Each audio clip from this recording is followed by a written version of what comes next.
Hello అండి, నమస్తే అందరికీ. కూల్గా ఐస్ తినాలని అనిపించినప్పుడు ఇలా మ్యాంగో చియా ఐస్ క్రీమ్ చేసుకుని తినండి, చాలా బాగుంటుంది. ఎప్పుడూ రెగ్యులర్ ఐసే కాకుండా ఇలా కొంచెం డిఫరెంట్గా ట్రై చేయండి, చాలా బాగుంటుంది. ఐస్ క్రీమ్ పేరు చెప్తే అసలు తినని వాళ్ళంటూ ఎవ్వరూ ఉండరు. చిన్నవాళ్ళైనా పెద్దవాళ్ళైనా చాలా ఇష్టంగా తింటారు. కాబట్టి ఈ రెసిపీని ఒకసారి ట్రై చేసి చూడండి.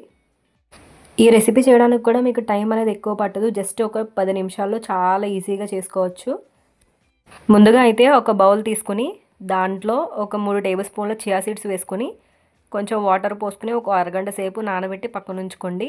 ఇప్పుడు 2 మీడియం సైజు మామిడికాయలు బాగా పండినవి అండ్ స్వీట్గా ఉన్నవి తీసుకోండి.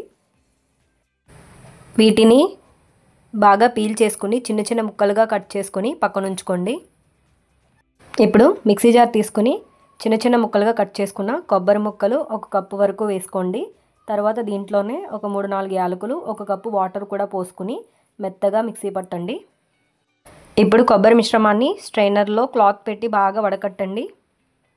వడకట్టిన కొబ్బరి పాలు అయితే 1 కప్పు ఉండాలి. ఇక్కడ ఏ కప్పుతో అయితే తీసుకుంటున్నామో అదే కప్పుతో అన్ని ఇంగ్రీడియంట్స్ని కొలుచుకోవాలి.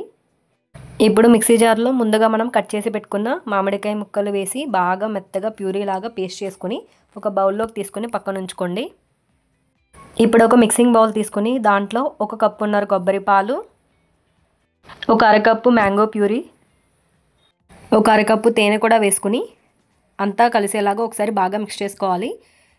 తేనె అనేది మీ స్వీట్కి తగ్గట్టు వేసుకోండి.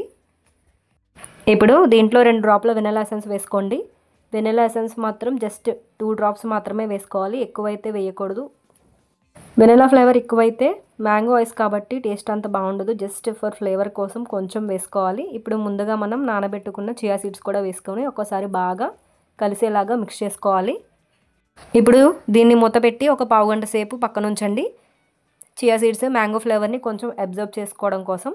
తర్వాత దాన్ని ఒకసారి బాగా మిక్స్ చేసుకుని కుల్ఫీ మౌల్డ్స్లో కానీ ఐస్ క్రీమ్ ట్రేలో కానీ వేసి ఒక 10-12 గంటలు ఫ్రీజ్ చేయండి. తర్వాత వాటిని డీమోల్డ్ చేసుకుని కూల్గా ఎంజాయ్ చేయండి. అంతే అండి, ఎంతో టేస్టీగా ఉండే mango chia ice cream ready అయిపోయింది. చాలా ఈజీగా 10 నిమిషాల్లో చేసుకోవచ్చు. రెసిపీ నచ్చితే మీరు కూడా ట్రై చేయండి. ఛానల్ని సబ్స్క్రైబ్ చేయండి.